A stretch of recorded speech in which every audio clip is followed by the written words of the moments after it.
Hello guys, MRM vlogs and motivations में आप सभी का स्वागत है। आज जो मैं व्लॉग्स बनाने जा रहा हूँ और जो आज मैं कहानी जिस शख्स की बताने जा रहा हूँ वो शख्स कोई और नहीं, आपके सामने स्क्रीन पर आप देख सकते हो विकास, जो अभी प्रेपरेशन कर रहा है गवर्नमेंट कम्पिटिटिव एग्ज़ाम्स की। तो इसकी कहानी में आपको बहुत सारी चीज़ें सीखने को मिलेगी और बहुत सारे व्यूवर्स हैं, उनके जीवन में शायद ऐसी ही कहानी होती है जो स्टूडेंट्स पढ़ करके गवर्नमेंट के लिए प्रेपरेशन करना स्टार्ट कर देते हैं, प्राइवेट सेक्टर में जॉब करते हैं, तो उन लोगों की कहानी भी कुछ मिलती जुलती ऐसी ही होगी।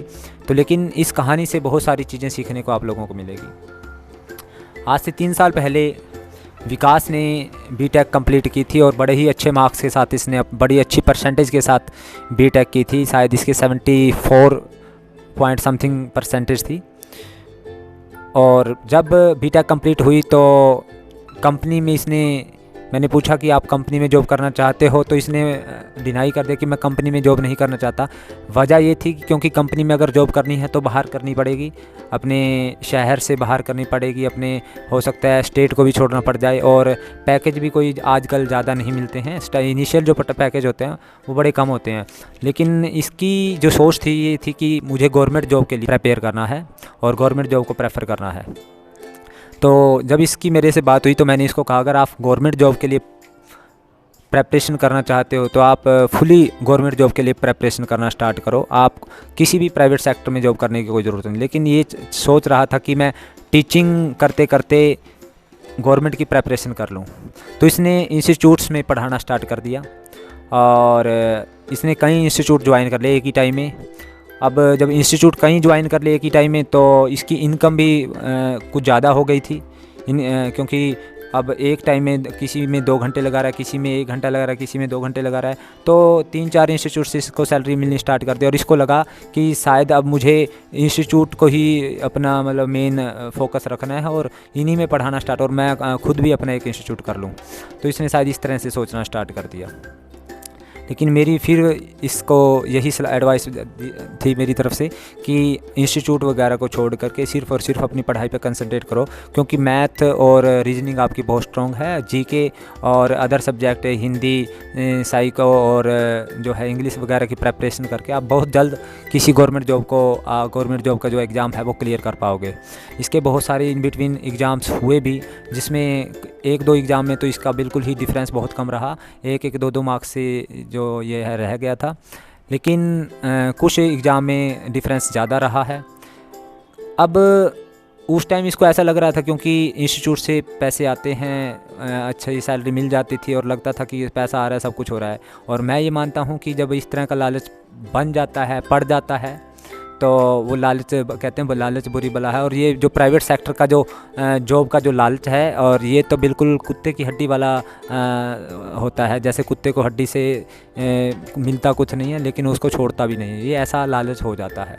अब लास्ट ईयर जो प्राइवेट सेक्टर की ड्रॉबैक थी वो इसकी आंखों के सामने अपने आप आ गई थी, क्योंकि कोरोना चल चुका था, अब जॉब निकलनी बंद हो चुकी थी और जो ऑलरेडी जॉब पे लगे हुए थे उनको भी रिलीव करना उन्होंने स्टार्ट कर दिया था। अब क्योंकि इंस्टीट्यूट में पढ़ा रहा था तो वहाँ पे इंस्टीट्यूट में बच्चे आने बंद हो गए, तो इनकी भी सैलरी आनी कम हो गई, धीरे धीरे वो बंद भी हो गई। अब इंस्टीट्यूट वालों ने बोला कि कुछ महीने के लिए हम आपको रिलीव कर देते हैं।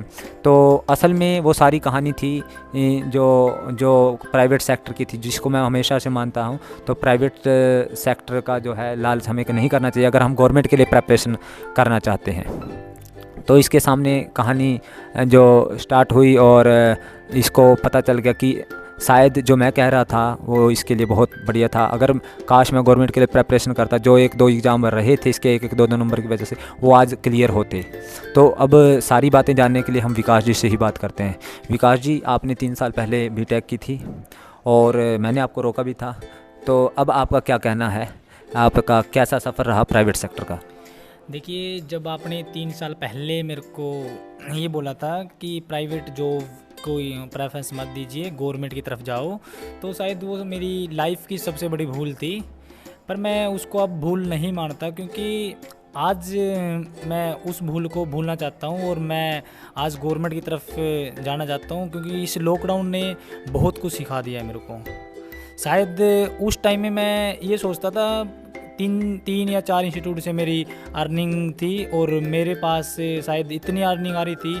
शायद आपने ये सोचना स्टार्ट कर दिया था कि जितना शायद मैं गवर्नमेंट में 30 साल में कमाऊं उतना शायद मैं 3 साल में कमाऊं, शायद ऐसा ही आपको हो गया था। लेकिन जैसे लॉकडाउन लगा तो आपको शायद वो सच्चाई आपके सामने आ गई थी। लेकिन अब अगर अब की बात करें तो क्या अगर आपको अब कहीं किसी भी इंस्टीट्यूट से कॉल आती है, क्या आप किसी इंस्टीट्यूट को ज्वाइन करना चाहोगे या आप सिर्फ अपनी स्टडी पर फोकस करोगे? देखिए सर, बिल्कुल मैं अब किसी भी इंस्टीट्यूट की तरफ बिल्कुल भी मतलब जॉब नहीं करना चाहूँगा प्राइवेट सेक्टर में, तो बिल्कुल भी नहीं करना चाहूँगा।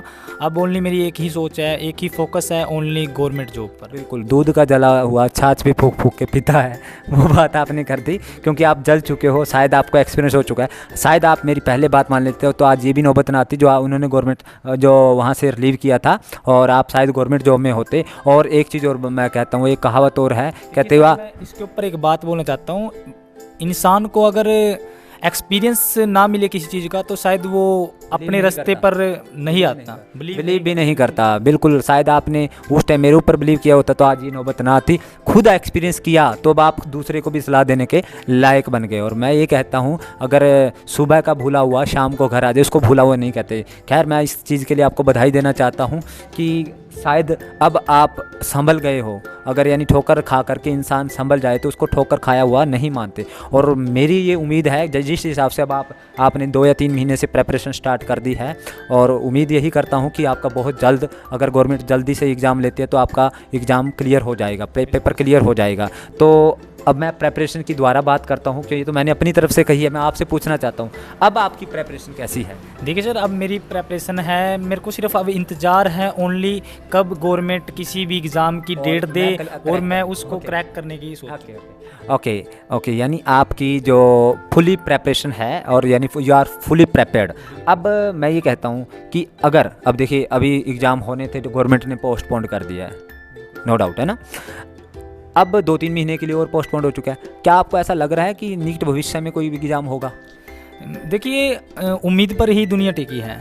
मेरे को उम्मीद है कि गवर्नमेंट जब भी लॉकडाउन ख़त्म होगा गवर्नमेंट साथ में ही एग्ज़ाम लेगी। लेकिन कहीं ना कहीं आपको इंतज़ार बहुत लंबा करना पड़ गया। अब आपको इतना इंतज़ार करना पड़ेगा। आप इस चीज़ को अब, क्योंकि पेपर पोस्टपोन हुए हैं, अब जो पोस्टपोन हुए हैं या 2 या 3 महीने का जितना भी वक्त मिला है, आप इस चीज़ को पॉजिटिव लेते हो या नेगेटिव लेते हो? देखिए सर, मैं इस चीज़ को बिल्कुल पॉजिटिव ले रहा हूँ, क्योंकि अगर मैं इस चीज़ को नेगेटिव लेके चलता हूँ तो शायद मैं वही पीछे वाला रास्ता अपना सकता हूँ, क्योंकि मैं इसको पॉजिटिव लेके ही जाऊँगा। बिल्कुल, आपकी बात से मैं इत्तेफाक रखता हूँ और इसको पॉजिटिव ही लेना चाहिए, क्योंकि अभी 12th क्लास के एग्ज़ाम जो है मैं गवर्नमेंट ने पोस्टपोन किए हैं, यानी एजुकेशन सिस्टम ने पोस्टपोन किए हैं, और 10th का उन्होंने सबको ऑल पास कर दिया है। लेकिन जो +2 वाले जो स्टूडेंट्स हैं उनके आज भी मेरे पास मैसेज आते हैं, वो कहते हैं सर हमारे एग्ज़ाम होंगे या नहीं होंगे। अब मैंने उनको हमेशा यही सलाह देता हूँ कि आप ये समझिए कि आपके एग्ज़ाम होंगे, अगर होंगे तो बेटर, अगर नहीं होंगे तो भी बेटर। अगर हो गए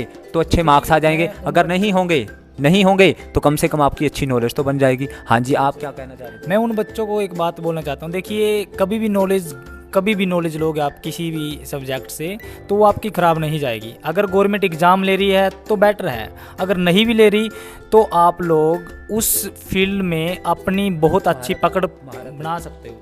बिल्कुल, वही बात है। हम अगर एक बार बुक को पढ़ते हैं, एक बार किसी पेज को पढ़ते हैं तो शायद हम उससे कुछ चीज़ें सीखते हैं, दूसरी बार पढ़ते हैं तो नई चीज़ें सीखते हैं, तीसरी बार पढ़ते हैं और नई चीज़ें सीखते हैं। यानी पढ़ाई को हम जितनी बार भी करें वो कम है। हम हमेशा जितनी बारी पढ़ेंगे हमेशा हर बार नई चीज़ सीखेंगे। देखिए, ये बात मैंने अपने ऊपर खुद अपनाई है सर। जो आपने बात बोली है, किसी भी बुक को अगर एक बार पढ़ोगे, 2 बार पढ़ोगे, यानी जितने भी टाइम आप उस बुक को पढ़ोगे उतनी ज़्यादा आपको उस बुक में कुछ अलग सीखने को मिलेगा। बिल्कुल, मेरी भी आप में अगर कोई स्टूडेंट मुझे देख रहा है, और वैसे मुझे लगभग स्टूडेंट ही देखते हैं, अगर स्टूडेंट्स देख रहे हैं तो आप ये कभी भी अपने आप को ओवर कॉन्फिडेंट होकर के बिल्कुल नहीं बैठिए। मैं कहता हूँ कॉन्फिडेंस होना चाहिए, लेकिन ओवर नहीं होना चाहिए। आपको ये नहीं होना चाहिए कि मेरी बिल्कुल फुली प्रेपरेशन है, फुल प्रेपेड है, जब मर्जी। लेकिन अगर आपको वक्त मिलता है और आप ये सोच करके कि मेरी फुली प्रेपेड है और 2 महीने का सपोज अगर पोस्टपोन हो गया और आपने पढ़ाई करना छोड़ दिया है,